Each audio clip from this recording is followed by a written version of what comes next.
Hey YouTube, welcome back. This is Ricky with Shoe Monster Tech. Today we are checking out the QSP Gannet. Yes, it's a front flipper. Love front flippers. It took me a little while to get used to them, but I think I've gotten the hang of them now. So yeah, before we get the nitty gritties and all the goodies, you guys go ahead and check out my Instagram page at Shoe Monster Tech. I have a lot of cool photos on there and some foreshadowing of what I'll be reviewing on this channel. So there you guys go. Let's start off with the specs with this one here. Overall length is 7.75 inches.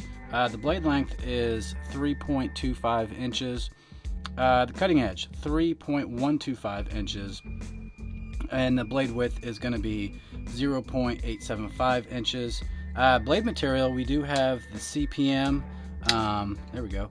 154 cm blade material on there, guys. Blade style, we do have the drop point, blade grind flat, and the finish is satin on this one with a plain edge type.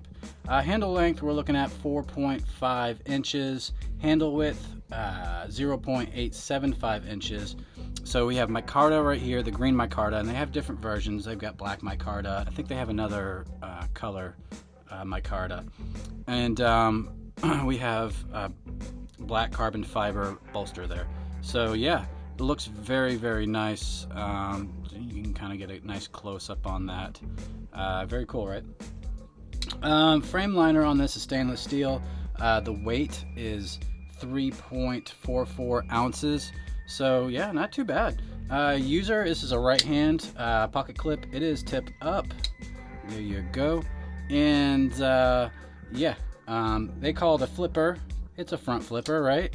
If I can do it. There we go. I was just bragging about how good I was at this and with the front flippers. Now I'm second.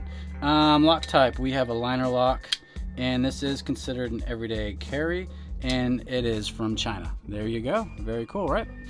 Let's do some size comparisons. What do we have? I've got the Para 3 by Spyderco. Let's flip this back out. There we go. Pivot to pivot, yeah. So it's definitely a full-size knife. I kind of wish I had the Ontario Rat 1 with me. That would be a better size comparison. But yeah, it's the handle length is pretty close to the size of the Para 3, just a tad longer. And the blade is longer than your Para 3. Let's compare it to the 940 Osborne. There you go. So yeah, this is actually a better size comparison here. So the handle length is very close, and the Osborne, the blade length is just a hair longer. So yeah, that is a pretty sweet comparison. Bam, kablam. So yeah, it gives you a better idea for you guys. Everybody knows the size of a Sharpie. So yeah, that's that. So what do I think about this one, guys? This one really surprised me out of the box. I remember signing up for it just because it looked interesting. Yeah, this one's sweet. You got your extended tang there, and you have this sweet combination of the carbon fiber bolsters and the micarta, so it just looks really good. That was my first thing that I noticed by far.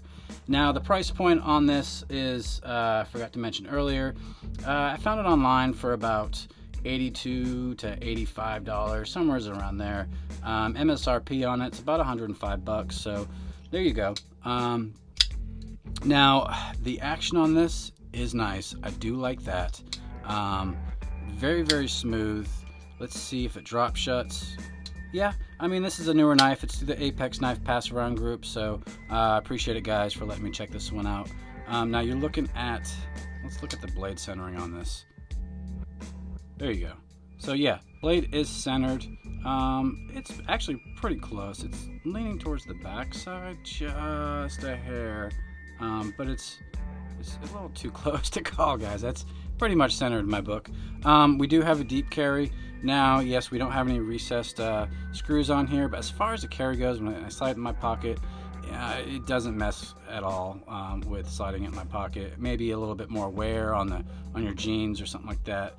But yeah, those screws that are bubbled out like that, I mean, really and truly, it just looks better when they're flushed, you know, when they're flat or even recessed. So we don't have that going on, but we do have a nice deep carry pocket clip, and it does carry very well. I mean, it's a bigger knife, but it's pretty slim. I mean, it's not like slim like your you know, your 940 Osborne. I mean, it's pretty close, but it's not as slim. So I do like the carry on this. That's going to have to be a huge pro.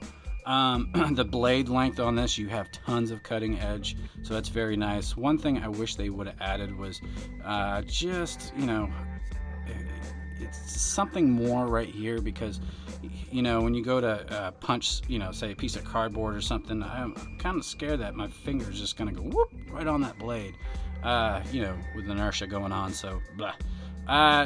Jimping on the top end here, it would have been nice if they would have extended this jimping out. Yes, it is nice that we have the jimping for the flipper, right? Very, very cool, and it does a great job, serves its purpose, but it would have been nice if they extended that jimping out, so I've got, you know, a little bit better grip.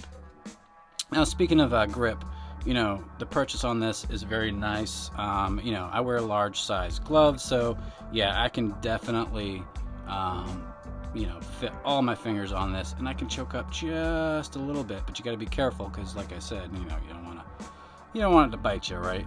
So overall, I definitely think it's worth the price. We'll say $85 that I found it online.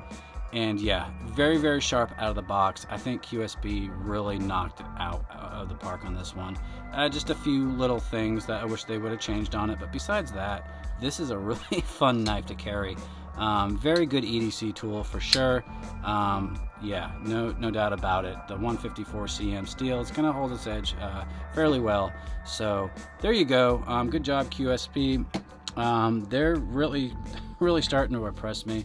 I've seen, I think, 3 QSP knives now. I'm about to review another one, and every one of them has been really sweet. The Penguin, which I have this one here, the brass Penguin. Yeah, very, very nice. I actually carry this a lot. You can probably tell I use the hell out of this knife. Yeah, QSP, look into them if you guys don't know about them. They do have some nice EDC knives out there. Great tools for sure. So that's my thoughts about it, guys. What do you guys think about QSP if you are familiar with them? Let me know down in the comments. What do you guys think about this one? Of course, subscribe if you guys haven't subscribed already, like, and all that good stuff. And we'll see you guys next time. All right, bye.